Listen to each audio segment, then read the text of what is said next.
Hi guys, Kaze here. Welcome back. We're back with a new game called Seabed by Plantology Soft.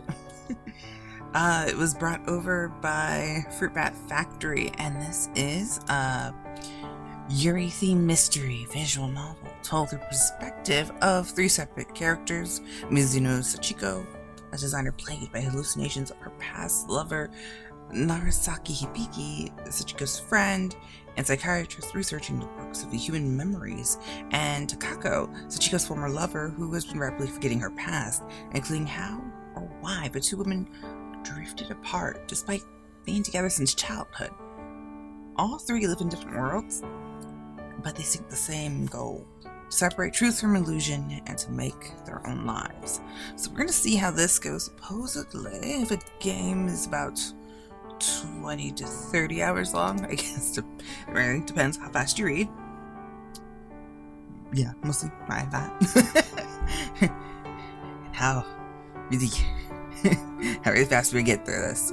But yeah, so we're gonna do a few of these and let me know what you guys think. Hit the like if you enjoyed the video, and of course subscribe if you haven't already. But let's get started.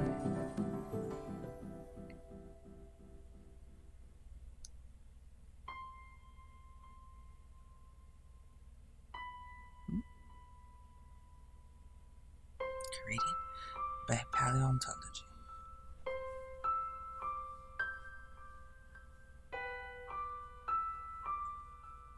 I do like this music though, it's really nice. Background by Puku, scenario illustration by Hide30, create something by Akira. Presented by Fruit Bat Factory and all the lovely people who helped make it.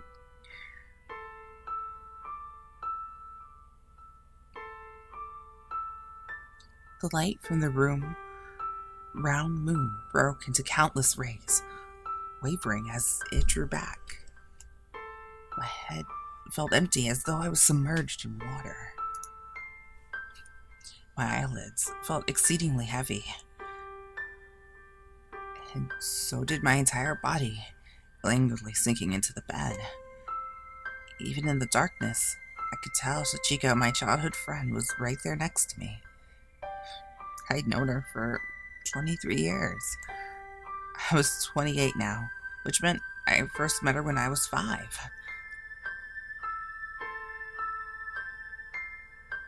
My family moved that year. Our new house was only a 30-minute drive down the mountain from the old place, with a large supermarket behind it. There were no shops around where kids could spend their allowance, save for the occasional moving stall. Back in the day, I thought of my new place as a huge city, but that was far from the truth. We had few buildings that exceeded 5 stories, and you could see both edges of our town as well as the factory at the sea from the northern mountain. But the fact there were fewer rice fields and more buildings compared to where I came from made it seem like a bustling city to my child's mind.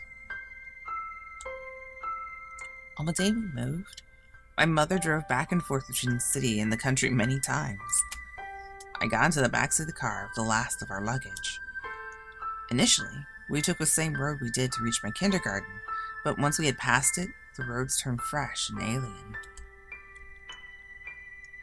And seeing how we kept driving along the river, I somehow thought that perhaps I could make it back to the countryside on foot. Not that it mattered. As I lost myself in thought, I barely even noticed when we finally reached our destination.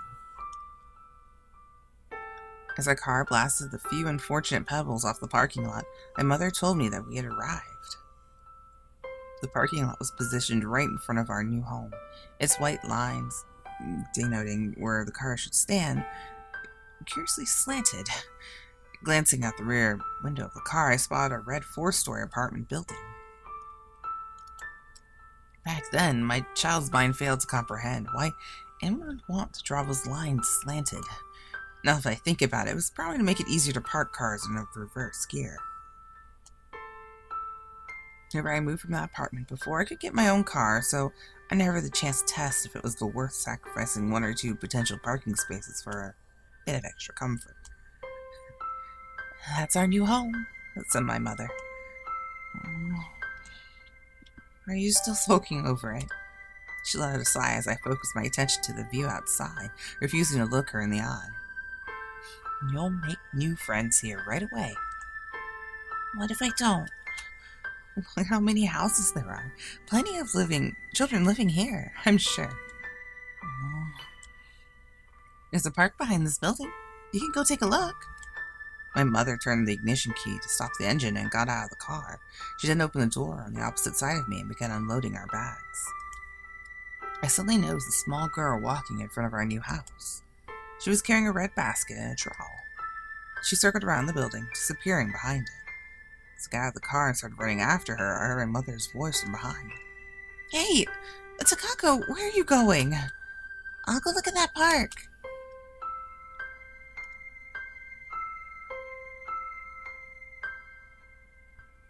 Prologue. Clover Design Office. Wonder what that had to do with what we just saw. Or heard. It's like we didn't see much now, did we? That's a very loud clock. Hello?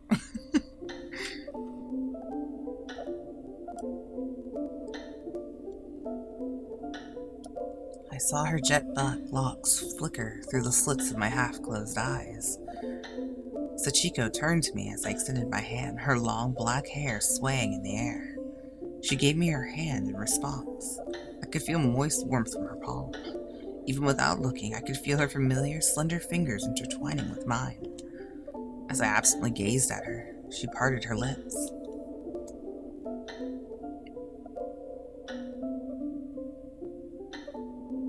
She's pretty. What are you thinking? I tried to remember when we last held hands like this. As I did, the memories of how we went to a festival came floating into my mind. Floating. Which festival? The one we went back to in kindergarten, or was it elementary school? The same one where we got all those goldfish. I'm pretty sure it wasn't the last time we held hands. Do you remember how many fish we got? Was it 20 or so? It didn't go that high. I think it was either 18 or 19. I think she just rounded up. When I came back from looking around some other shops, I found your bowl so full of fish they could barely fit in anymore. You brought me a caramel apple back then, right? Did I?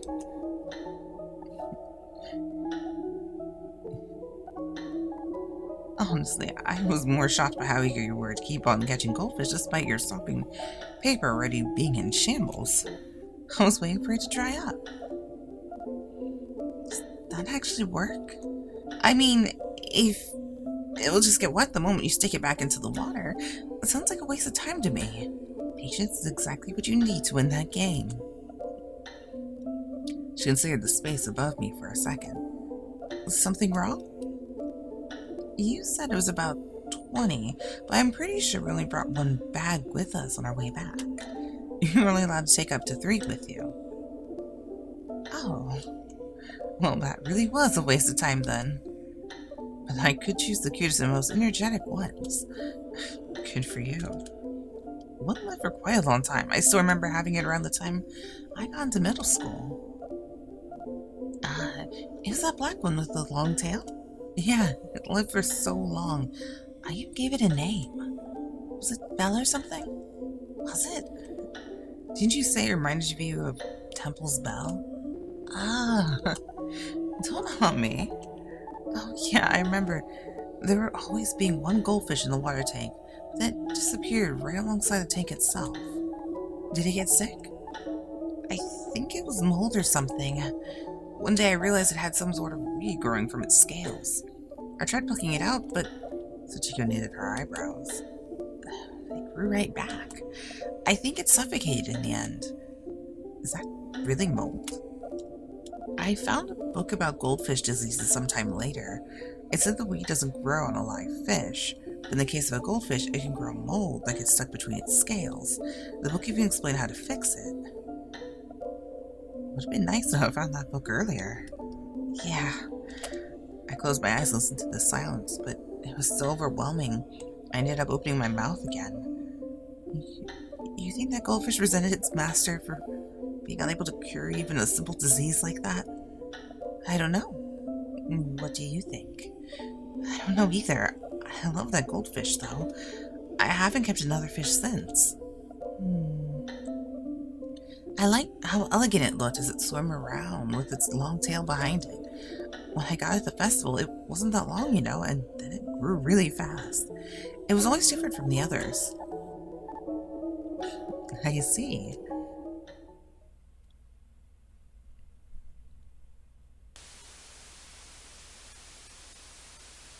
The usual spasm woke me up. My ears were ringing.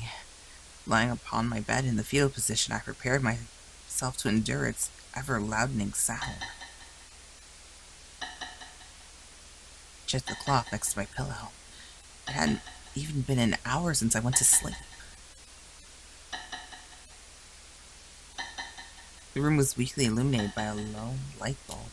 Soon enough, the string next to the light bulb entered my vision. As I stared intently at the plastic knob at the end of the string, I began to feel like it started to move. It grew bigger and bigger, drawing close to me at a terrible speed before finally disappearing. I looked away only to meet with noise even more unbearable. I closed my eyes, covered my ears, stiffening my entire body for the storm to pass. I remembered a surefire way to fall asleep quickly, a trick taught to me by a friend.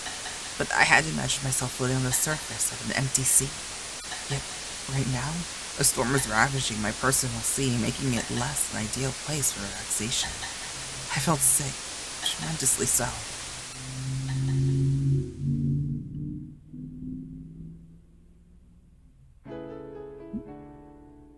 So tap your Nella. Oh. Oh, maybe it was just transition. I was like, oh, it started. I turned the page. I clutched the book so the wind blowing between the school building and the concrete wall wouldn't flip the page back again. I had my own special space behind the campus, a gloomy little place that always felt a little bit damp. Still, a few people ever ventured there, so I could always trust it to be silent. The door to the emergency exit behind me suddenly opened. The girl that came through approached me, and I leaned over to inspect what I'd been reading. Found you! Did you want something? I shifted my gaze to the tall schoolgirl. Takako's familiar face was mere centimeters away from mine. She carried some water in her cupped palms. I could see through her slender fingers, a few drops traveling down her white arms peeking out of the skimpy summer uniform. Adjusting the position of my glasses, I considered Takako's face. Even bowing down, she seemed very tall. You just can't get enough of places like this, can you? First it was the school building's emergency staircase, then behind the judo hall, and later at the library's veranda when no one ever goes. How do you even find all these places? Makes me wonder if you're some kind of different species compared to the rest of us. Takako drew away from me, leaving a trail of drops behind her until she finally unloaded her palmful of water on a bush of white clovers. I doubt it really needs you watering it. Well, it's just that. Otherwise, it doesn't feel like it's mine. Once she'd finished watering the plant, she swept back her long twin tails in a single irritated motion. She only adopted that hairstyle near the beginning of this month, and still appeared to have trouble making both tails the same length. Did you know that the Japanese name for the white clover comes from the fact it was used as a cushioning material for packing glassware? Oh? Don't you think it would be way cooler if your parcels were filled with white clovers instead of bubble wrap? I guess so. Although you shouldn't write off bubble wrap like that. It's pretty great to play around with when you're bored. I have to agree. Yeah. You looked up its name? I imagine it might have some deeper meaning since it was present from you. It doesn't. I see. By the way, the weather is great today, so what are you doing reading in a place like this?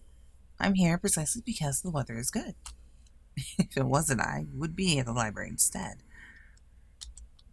If you keep sitting in a murky place like this all the time, you're gonna rot alive. That's not how the real world works. I mean, like, mentally. I won't do that either. Speaking of which, your cousin Anne has psychic powers, right? Hmm. When I told her you kept reading books in places like this, who gave you permission to spread rumors about me? And she said that they all gave her shivers, as in she can't get close to any of them, and this one spot behind the campus is like the worst of them all. I guess that's why I never feel lonely being here, even by myself. Hey now, that's not how a normal person should react to that. So, anyway, I actually went out my way to find a much better place for you than this, and it's just as quiet. Oh, really? You can't actually get sunlight there and a pleasant breeze to boot. Does such a convenient place really exist? I'll show you. I stuck a bookmark in between the pages with a sigh and closed my book and followed Takako. Began climbing this staircase of the school building number 4. Are you good? Okay. Going all the way up to the 4th floor and beyond until we reached the door leading to the roof. A steel lock was keeping it shut, though. Keep an eye out for anyone coming. Takako drew close to the small window and began filling with the lock using a hairpin she produced from her pocket. After she was done with that, she grabbed the frame of the window and started shaking it, filling the corridor with clattering noise. You know, if they don't see it, they'll probably hear it first. It let out a final loud rattle before its lock sprung out of its place with a click. Takako opened the small window and planted her foot on the windowsill and jumped through. She turned around and extended a hand, signaling me to follow her. Frowning, I exhaled a sigh, but that didn't faze her in the slightest. I sheepishly gave her a hand, and, after taking a step on the windowsill, was pulled outside. A cool breeze swept across the roof. I could feel it caressing my hair as I closed my eyes, unable to stand the brightness.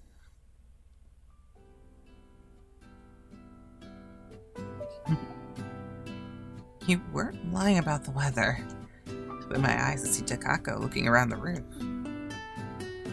Right, so what do you think? Well, it's not bad. That much I can give you. But are you sure no one will come here? Well, I did lock the door, so... I moved to the deeper end of the roof, closer to the area behind the campus, sat down on one of the benches there, and opened my book. With our school being located on the mountainside, I could oversee most of our port town and even the sea in the distance. The blue sky extended from one edge of the sea to the next. Takako shifted her gaze from the athletics field to me. Remember the baseball field right in front of our club room? You ever hear the story of how the ground is so soft between the home plate and the pitcher's mound? Can't say I have. Takako's facial expression told me she was about to start a really amusing story. I merely gave her a sideways glance and returned my book without a moment's delay. We all tried digging up that ground yesterday. What do you think we found? I have no idea. We didn't really expect to find anything at first, but when we actually dug the hole, we came upon these cartons of boxed milk. Her eyes sparkled with excitement as she made a broad gesture trying to convey the amount that I had found. Who buried all that crap there? No idea. I guess someone who didn't like milk. You can just flush it down the toilet or something. Why go through all the trouble of burying it? Takako placed a finger on her lower lip.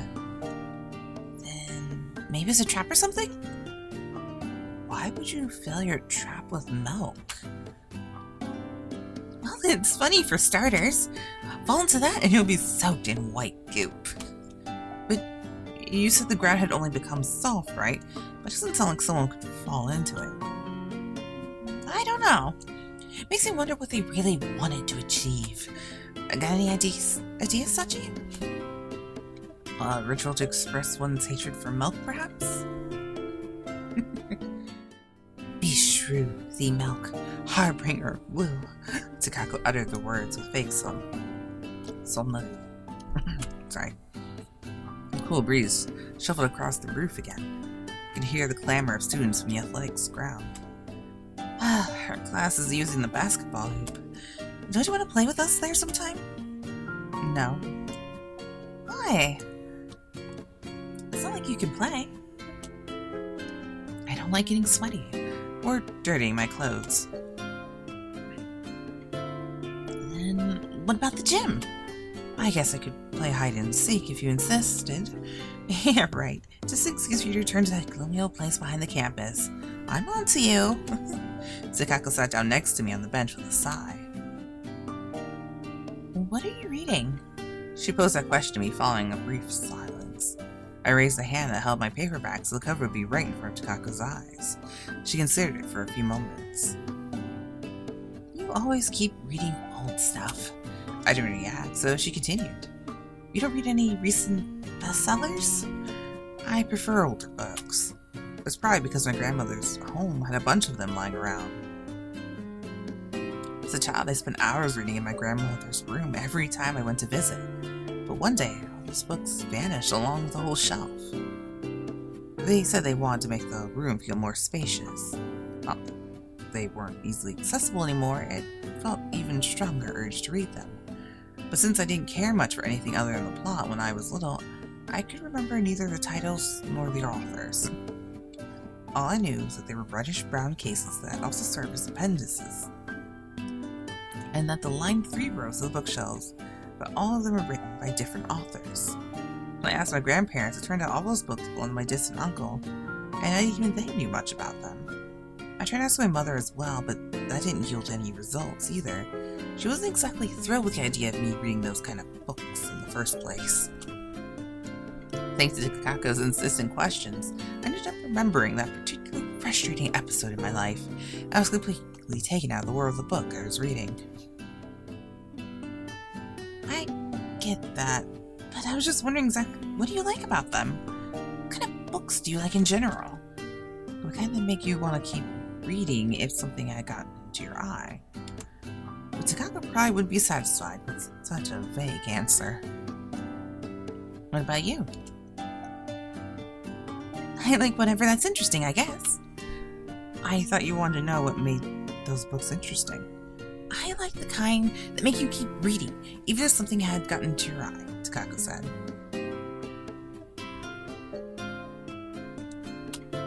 I spontaneously responded with a frown.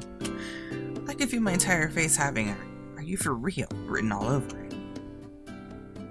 So, what exactly do you like about old books, Sachi? Their atmosphere, I guess. I see. As I remained silent, Takako added that she felt the same way. How? The world we take place in is different enough from ours to feel fresh. Yeah, I suppose that's true. I'm also curious about how society worked before I was born. I think I had a lot more things back then. What do you mean? What kind of things? Well, like politics and economics, movies and music, I guess. Is that because you just listen to pop music that always sounds the same? Well, I guess that could be it. But the way I see it, the past was a lot more chaotic than the present. They had tons of different thoughts and came up with a bunch of different ideas. I'd say the world is just as chaotic right now. You probably just don't know it because we're still children. That could be true. Although I had to agree with the notion of being curious about the world of the past. I loved listening to the stories of my grandparents, and they in turn loved telling them, introducing me to a whole host of words and feelings I had never known before, like the title of a song I'd never heard about, or this accident I never knew happened. Even if I listened to that song now, I wouldn't be feeling the same things my grandparents did in their time. Listening to stories like that made me feel like something important in me was fastened shut with a heavy lid. Takako nodded with agreement. She said that must have been curiosity. I answered with a sigh. It's just like the hole I told you about. Could you not liken my hobbies to rotten milk? I shot an exasperated look at Takako's satisfied expression before returning to my book. Is that book fun? I feel like you've already asked that. Hey, all you told me is that you like old books. Now I'm asking you about this one specifically. Well, I guess it's not bad. Oh yeah, have you finished the book I lent you yet? I'm still reading it. I'm about halfway through it, I think. So you must be at the part where... wait. Maybe it was more like a quarter in, actually. I see. Withdrawing her face from mine, she leaned against the bench. Something's flying over there. Takako narrowed her eyes, looking somewhere far in the sky. Each a bird. There's a large bird sailing through the blue canopy above us. It's a black kite. Birds are cool, aren't they? Black kite. You think it's gonna go over that mountain? I don't think so. Isn't it just looking for prey? I had this weird dream the other day. Like, I went beyond the mountains surrounding our town, and all I found was endless grass and shallow puddles of water. A huge marsh, basically. Have you ever been outside this town? No. Maybe that's why. Those mountains sometimes look like a prison walls holding us inside. Well, you should just go whenever you want once you grow up. It's such a it's just like, leave me alone. I have things to do. Buddy, but I turned the page. Let's go overseas then. Good luck with that. You're coming too. It sounds like a pain in the neck. Takako let out a chuckle. I know you actually want to go. And why would you think that? Well, I've known you for a long time. Don't underestimate your childhood friends. Takako's raised voice prompted me to instinctively cover my ears, nearly caused me to drop the book I've been reading. Why did you rephrase that? Did you actually think that line sounded cool? Takako's cheeks flushed a light hue of red. That's why you repeat yourself? Not really. The sun rays dancing across the blue sky above warmed my exposed knees. We only have 5 classes today, right? Seeing how it's Wednesday, so let's go see a movie after school, or we can do karaoke if you want. I've been having a sore throat lately, so I can't do karaoke. Any good movies on right now? Well, there's, that. The one we talked about last week. I've never heard a movie called that.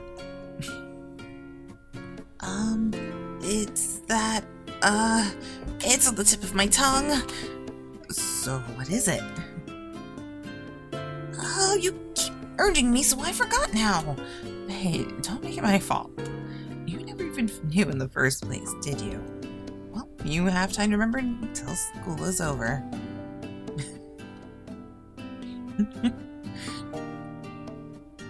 Do you remember the final song we took the last time we went to karaoke? I do. I was on my bike heading home. We got to a traffic light. I checked if no one was around and started singing it by myself. Only to realize there was a biker parked right behind me. Boy, that was embarrassing. Is that so? But I'm not going to karaoke today. I have a sore throat. I wasn't trying to say I wanted to go. Oh, so you just want to tell the story? Yeah. I see. Good for you.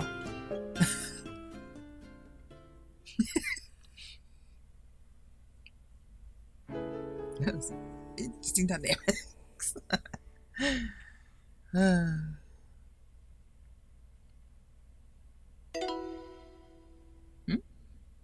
tips menu has been unlocked. You can access it from the title screen. Tips 1. Narasaki Clinic, room 008 has been unlocked. Thank you. I don't know what that is.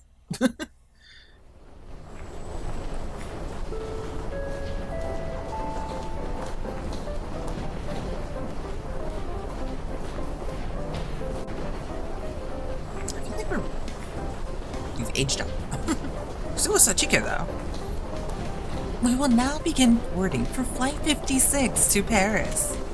The caster's wheels attached to my bag rolled over the immaculately cut stone floor in an energetic clatter.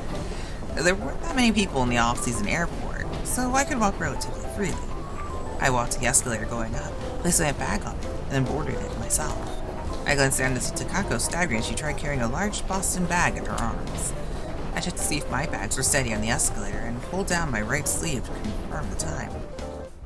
We're late. Oh, she's got a cute outfit. It's because you drive so slow. Actually, it's because you overslept. I shifted my gaze from the clock to Takako, who looked away to avoid my eyes. This escalator is pretty long. I've never seen one like this before.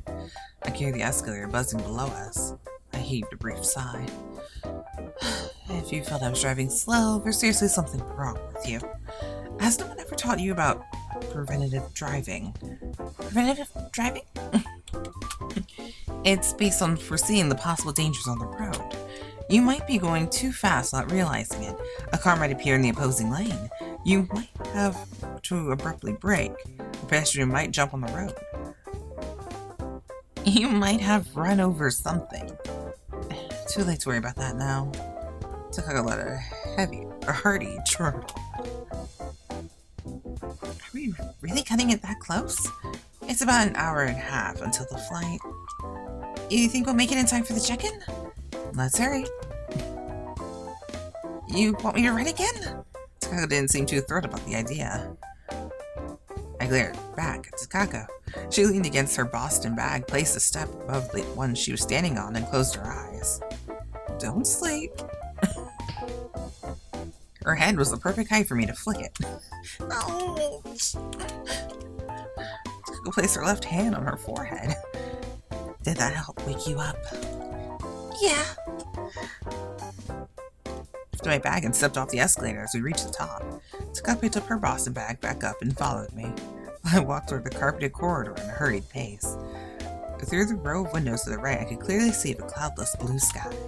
I looked to my side as caster wheels of my bag rolled at a brisker pace on the floor. Takako held her Boston bag in her arms.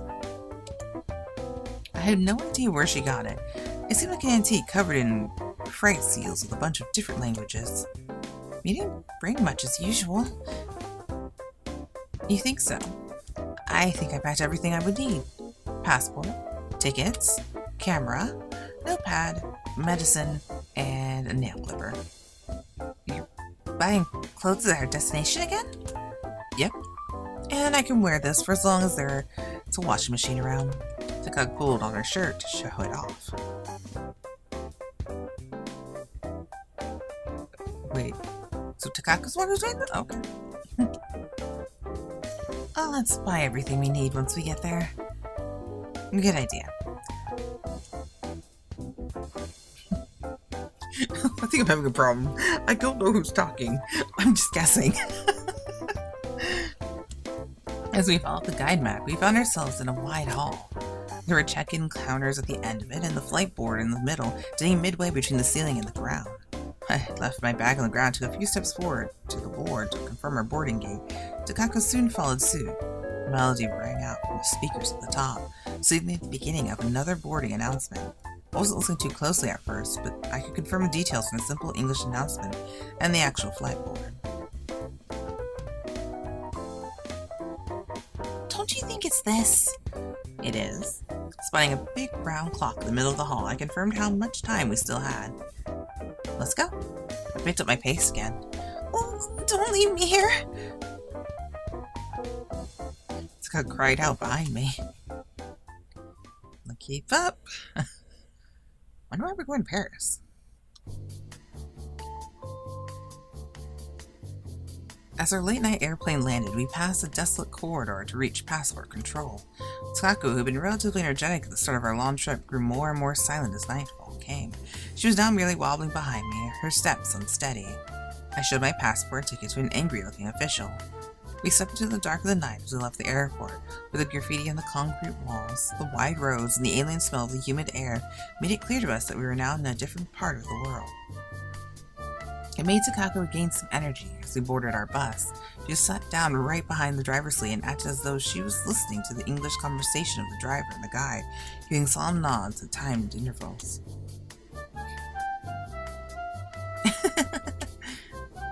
What did they say? I think they're talking about going somewhere with someone. Let me guess. You haven't the foggiest what they just said. Look, I could understand a few words. You should practice more and translate for me. Yeah, whatever. Drops of the rain pattered against the wide front window. I wonder if the weather is going to be alright tomorrow. I hear the weather changes really fast around here. Should be okay, I think. There's no point trying to argue with a positive, if groundless, notion. I shut my eyes to the scenery outside, noticing some unfamiliar southern plants among the trees lining the streets. As I spent my time absent-mindedly gazing out the window, we eventually reached the hotel. I'm 100% beat. Takako threw her bag on the ground and dived face first into the bed. Meanwhile, I checked the safe in the bathroom and sorted out my baggage. You don't want to confirm our plan for tomorrow? Just wake me up when it's time to go. Are you okay with that, bed?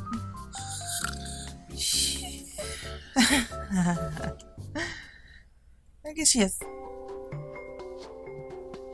It's morning. Wake up. That's more like Hawaii. Takako parted the curtains in a single violent swing.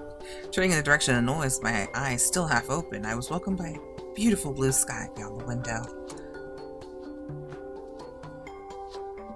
It's a snake, isn't it? I found a snake, Sachi! Takako came over and began banging the area of the bed just next to my pillow. Let's go have breakfast! Where? I think I saw a fast food place down from the balcony. We can go see what they have, and if it sucks, look for another place. Let me change first. Hurry up! The peach toy... Darcy Prisa. I have no idea what she's saying. Jeez, give me a break. I began dressing myself while complaining about my loudmouth roommate. In the end, we decided to buy hot dogs from a nearby convenience store for breakfast. The sausage came in either spicy or normal flavors, and you could choose pickles, cabbages, shredded onion for the vegetable topping. The bread felt a bit sluggy to the touch through the silver foil it was in, but the strong taste of the other ingredients solved that problem. Takako was panicking over having accidentally drenched her thing in mustard. Being a person who wasn't into spicy cuisine, she tried to eliminate the taste by adding more ketchup. Later she told me she ended up putting on it so much she could taste nothing other than that. In any case, it was big enough to quell her morning hunger.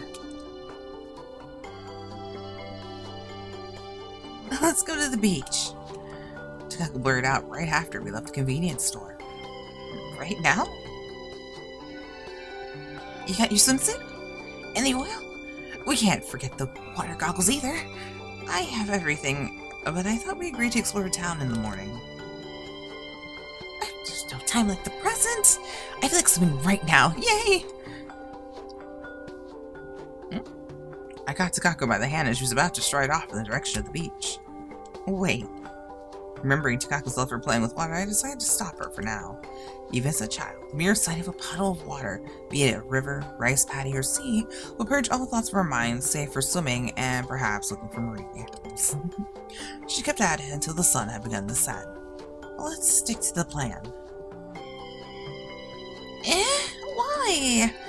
Would you prefer not having to ask other plans on your mind when you go swimming, so you can take your time and relax until it gets dark?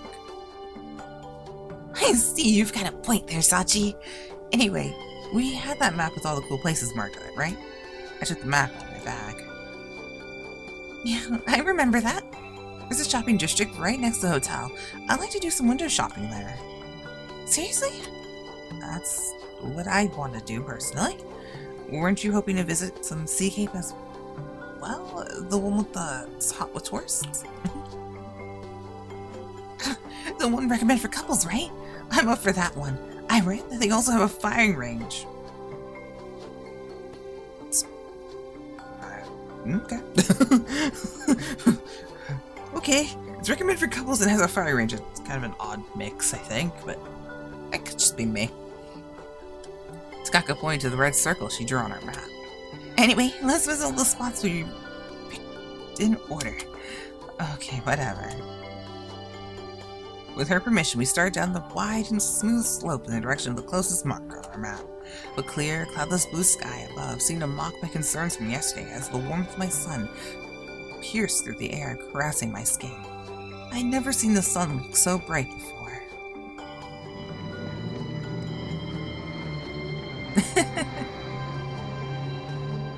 The water scooter ahead of us let out a loud buzz, jerking forward the banana boat that Takako and I were on. I could hear Takako cackling behind me. After we took care of all of our plans on the first of the day, we left our shopping bags at the hotel and went straight to the beach. Takako found a banana boat attraction pretty much the moment we reached the place and had us check in. It seemed to have just finished his previous round and was getting prepared for a next one. Takako pulled on my hand, and before I knew it, I was sitting on top of the thing. The water screwdriver looked back at us and gave an okay sign. I responded with the same sign myself, and he then turned back and began to accelerate, causing our banana boat to momentarily sway back and forth like it was about to sink. Sachi, wait! I fell! I turned around to see Takako, who was supposed to be sitting behind me, curling with her lower half dragging in the water. You're gonna fall off if you keep playing around. Meanwhile, the banana boat was still swinging left and right. I kept getting swept sideways by the waves of the water scooter ahead of us caused, and every time that happened, a spray of sparkling water would shoot up above us. All the while, Takako was still being pulled on the water behind me. I'm gonna fall! Did you say something? A second water scooter drew closer to us. There were two people on it, with one riding on the back holding the camera. It seems they're about to take a picture of us. Where? To the left. Try not to fall before they finish, okay? Could they hurry it up? Where's your peace sign? You want me to do that here? She did it! The camera guy gave me an okay sign and lowered the camera. And roughly the same time, our banana boat grew lighter as Takako crashed in the sea with a loud splash.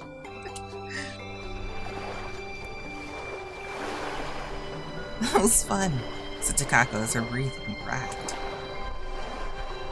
Good for you. Takako didn't wait for the boat to pick her up and swam to the shore by herself. I wonder if that picture came out well. As I returned to dry land, the person from Irvine came over to sell the photo in question. In broken Japanese, he explained that he'd send it off to a hotel after developing it. It cost about 1,000 yen. So it's not included in the initial pay. Figures. Which reminded me that I had a similar experience with a pushy photograph seller on another resort. I was just thinking about that. Takako came back and gave the man the okay.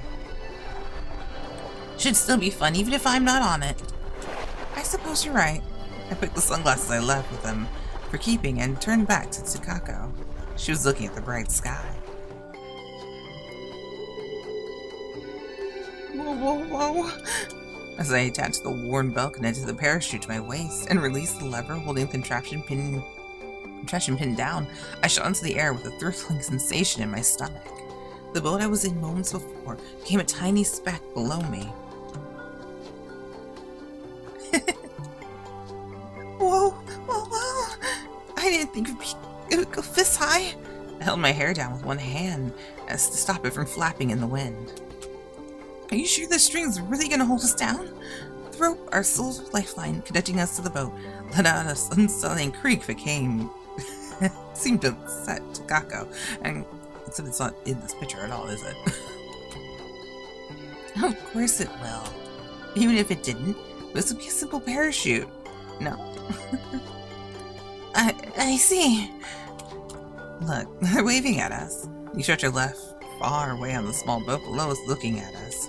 I waved back, and as I thought, the rope extended, and we shot even further to the sky. Whoa, whoa, whoa! Takako was squeaking miserably behind me.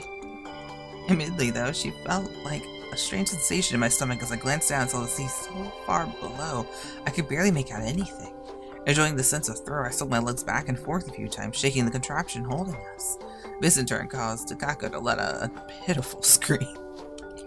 Hey! She clenched my shoulders.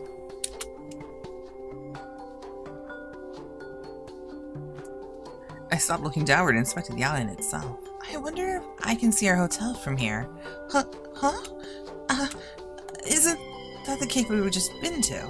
I pointed at the cape jutting out from the cliff beyond the beach where we rode the banana boat earlier. A familiar white lighthouse stood on it. Where? Yeah, I think that's the place.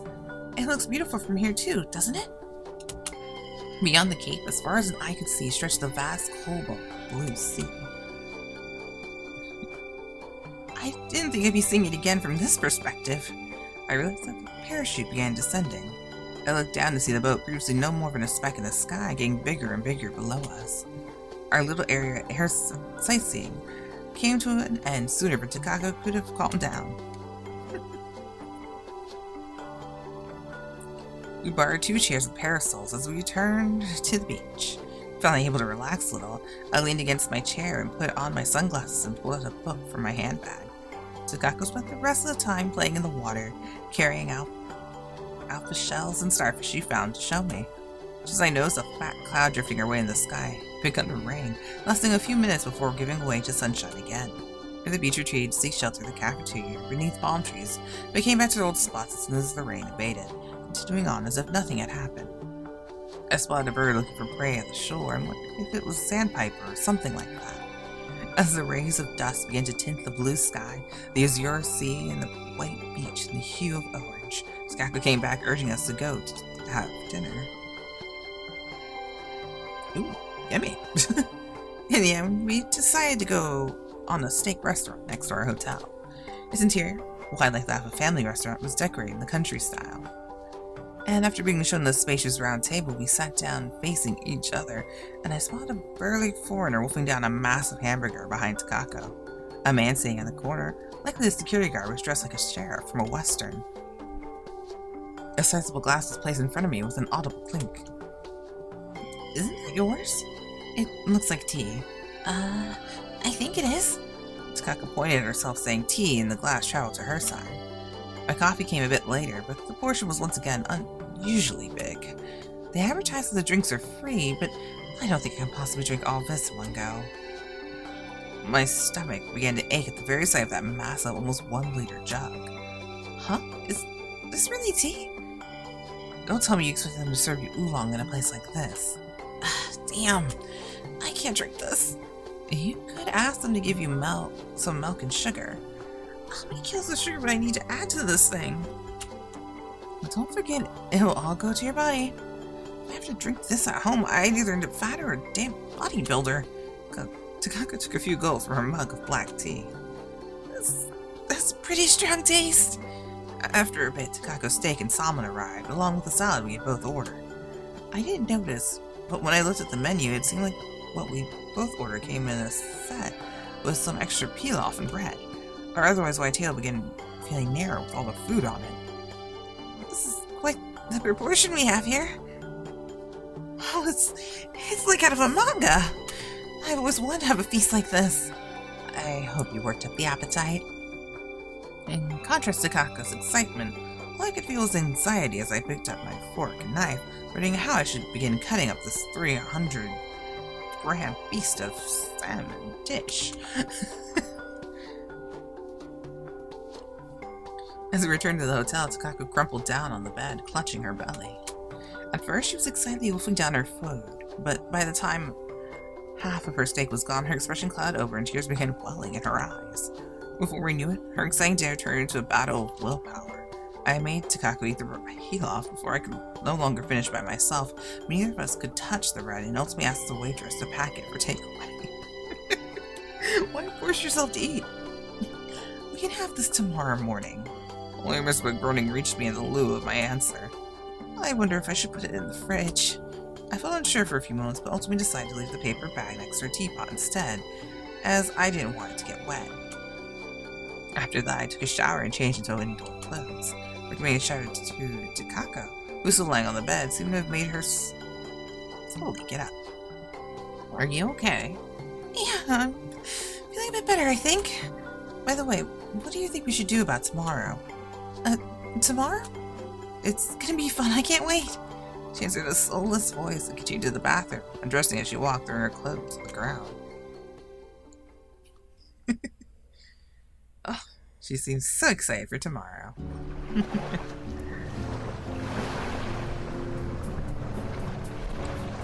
But I think that is as good a place as any to stop for now. We seem to have quite a busy time, so I will see you guys in the next episode. Until then, bye. Kaze out.